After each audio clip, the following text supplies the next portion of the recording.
Oh, Wang, bud, don't do this to me. Don't do it. Hey everyone, I'm Abby Sharp. Welcome to Abby's Kitchen. Today's What I Eat in a Day review is sponsored by Built Bar, and we will be looking at another Harper's Bazaar Food Diaries video from GOT7 boy band member Jackson Wang. But before I get into it, I want to chat about my sponsor, Built Bar. You guys know by now that I'm a fan of these bars. They're honestly one of the only protein bars that I've ever tried and actually liked, because they don't taste like chalk. They actually taste like a fluffy marshmallow nougat chocolate bar, but with protein. So today's flavor is gonna be, my peanut butter. Yeah, love peanut butter. This one's got 19 grams of protein. Let's have a little tasty. Like a peanut butter cup. So this is awesome just for helping to boost up the protein in a meal or snack.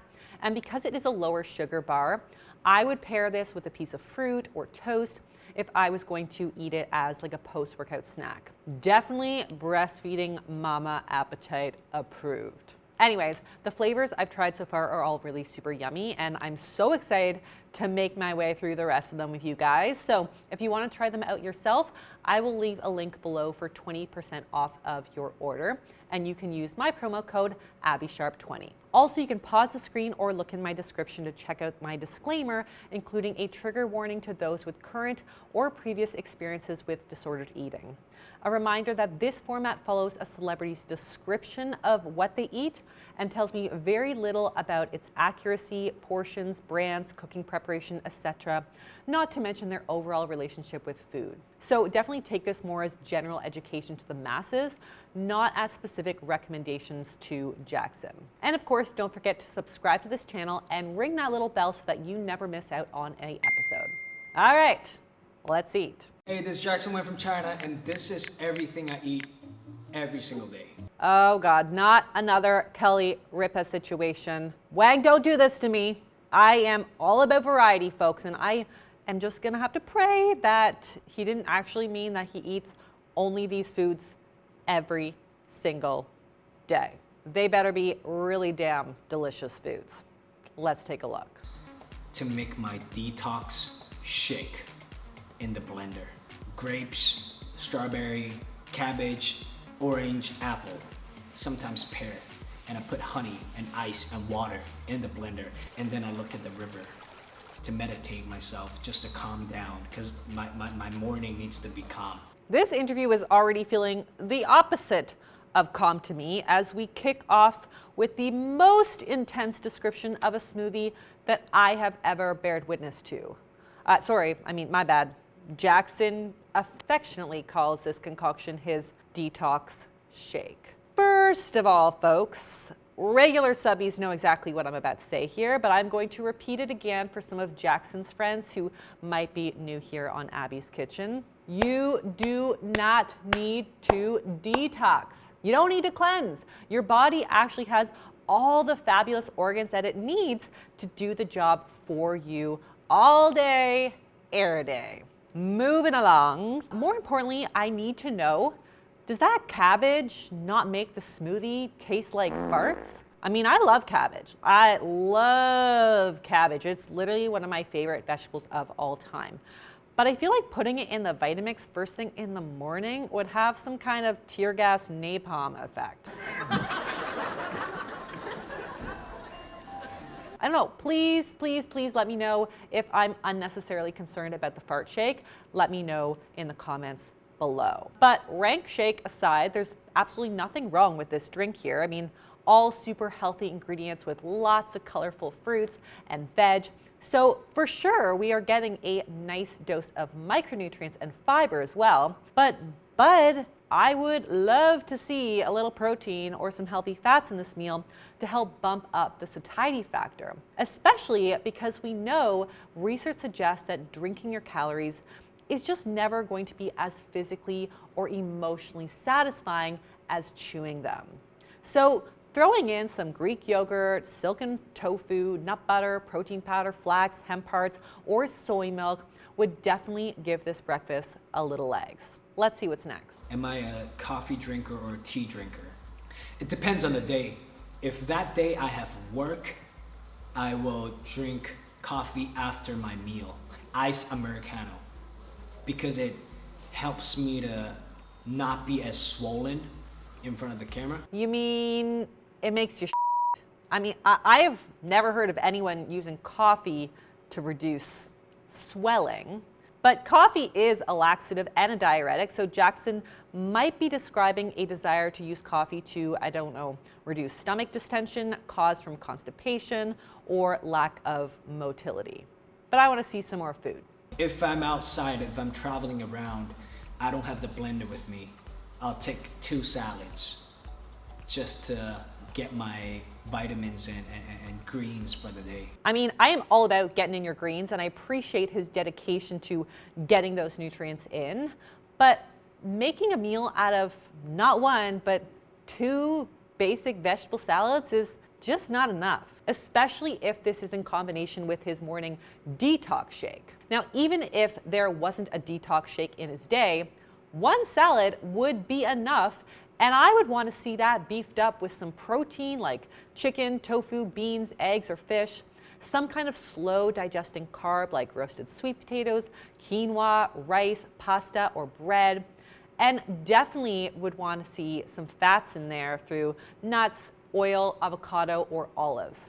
Especially because Jackson says that this meal is happening right after a trip to the gym when we really need that protein and carb to help us recover. Also, getting some fat in there is particularly important since Jackson seems genuinely concerned about getting in his micronutrients, and a lot of the nutrients found in these salads depend on fat to maximize absorption. For somebody who clearly is so short on time, making those salads more nutrient and calorie dense would not only be more nutritious, but also would just be a more efficient way of eating. Let's see what he's having for snacks. Snacks of the day, I love bananas, or I love sweets sometimes, but not a lot. Okay, bananas are great snacks, but in the context of this diet, probably wouldn't be my first choice, probably wouldn't be my 10th choice. I mean, honestly, there's already a ton of produce going on here and not much else. And sweets, I think there's totally room for candy in the context of a healthy diet, which obviously this guy has a lot of micronutrients in his day. But let's think about what we can add to this rather than take away. We want to try to limit the naked carbs in our diet, but it doesn't mean that we need to omit higher sugar foods completely. So we could pair that banana with some nut butter, or the candy could complement some seeds, nuts, yogurt, or cheese. That would make a more satisfying and balanced snack. What's a weekend cheat meal lunch? Burgers, pizza. Burgers, I try to take the top of the bread out because I feel better. So some classic cheat meal suspects, and you know how I feel about that term. But man, if he's taken the bread off the burger for his cheat meal, what the is he eating on a normal day? Probably not a whole lot, as we can see. What's the ingredient of food that I definitely avoid? Carbs. Carbs and spicy. Like carbs, I don't take it because I know like I can't.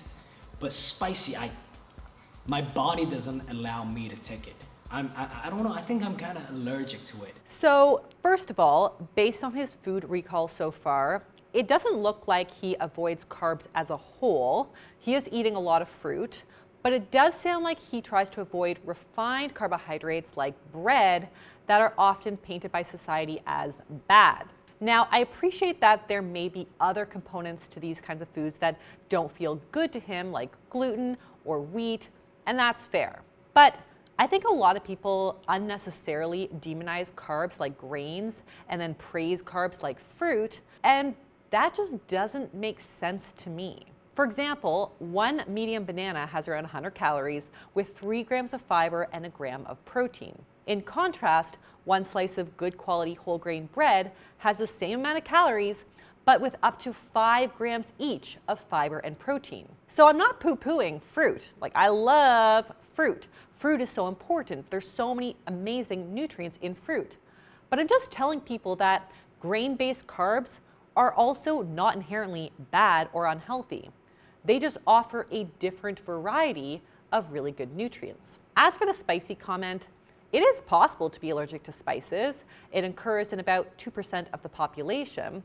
And the most problematic spices for allergy sufferers are celery, garlic, cinnamon, sesame, turmeric, onion, and mustard. But I think what Jackson is referring to probably is more a sensitivity to heat rather than an actual allergy, which is the body's immune response. A lot of people find that spicy food gives them the runs. What is actually happening is that the spicy compound in chilies, capsaicin, binds the receptor that regulates body temperature called the TRPV1, and that causes your GI system to cramp up, become stimulated, and move things along. The result is a sudden urge to, of course, use the washroom. And if you've ever felt like your anus is on fire after a good curry or burrito, it's because there are TRPV1 receptors up in your ass as well. So if it burns going in, it's probably gonna burn going out. So if you're struggling with spicy, choose a lower fat, higher fiber meal to pair with your spice, since excess fat can actually increase bile salts, which irritates the skin around your bum. Well, boy, that escalated quickly. Anyways, let's see what this kid is having for dinner. What's a typical dinner for me? Meat and any kind of meat. White wine, cloudy bay. Meat and white wine. That's literally a fad diet from the 1960s. I mean, I guess I'm glad to hear about some protein and some fat in his day finally. But we could balance this out a bit again with a source of complex carbs, and we could shift that second salad from lunch down here to make it more of a complete meal. Because no, despite what I sometimes try to tell myself, wine is not a side dish. Now, of course, if you were to occasionally have a lot of veggies in the first half of your day, then no, of course, you could go easier on the veggies at dinner. Every meal doesn't need to be a perfectly curated, sectioned off, food guide informed plate. But I would say that if this became your daily routine, which it sounds like it is for Jackson, we could achieve more stable energy levels throughout the day by spreading out our carb and protein intake over the day. Late night snacking, a glass of honey water. Honey water, 2021's lemon water. Now, for someone who allegedly limits carbs, there is actually a lot of carbs, like everything except for the steak is carbs. Do you cook? Do I cook? No. He looks so concerned there. Poor kid. Wow. Okay. Well, that was an unusually uncomfortable interview to watch. Not gonna lie. But what can I say about Mr. Wang here? First of all, there's just not a lot of calories going on here to sustain such a busy rehearsal, shooting, and performance schedule. Like, I feel a little sluggish just listening to him talk. So I can see now why the honey water and coffee are such an integral part of his day. But food, like actual food, would be my first recommendation for actual energy, just FYI. Now, he could be eating a 16-ounce porterhouse steak for all I know, so my bigger concern beyond just calories is balance. It seems like each meal is kind of a mono meal with huge amounts of fruit in a smoothie, huge amounts of vegetables in his lunch, and just straight up meat at his dinner. Now, I get that the kid is busy and it sounds like it is hard for him to even fit these meals in, but man, like, we could throw some canned chickpeas or nuts onto that salad, like add some yogurt or nut butter to the smoothie, and serve that steak with a little grilled asparagus and just like a simple potato to make it a more satiating whole meal. So it's not about taking foods away, not even the candy that he said he has, though not much of it. Just a little bit. It's about finding little ways to make those meals more balanced and your energy levels more stable all day long. And that, my friends, is all I have for you today. Thank you again to Built Bar for sponsoring. If you like this video, please give it the thumbs up. Leave me a comment below on who you'd like to see me review next. Subscribe to the channel, and I'll see you next time on Abby's Kitchen. Bye.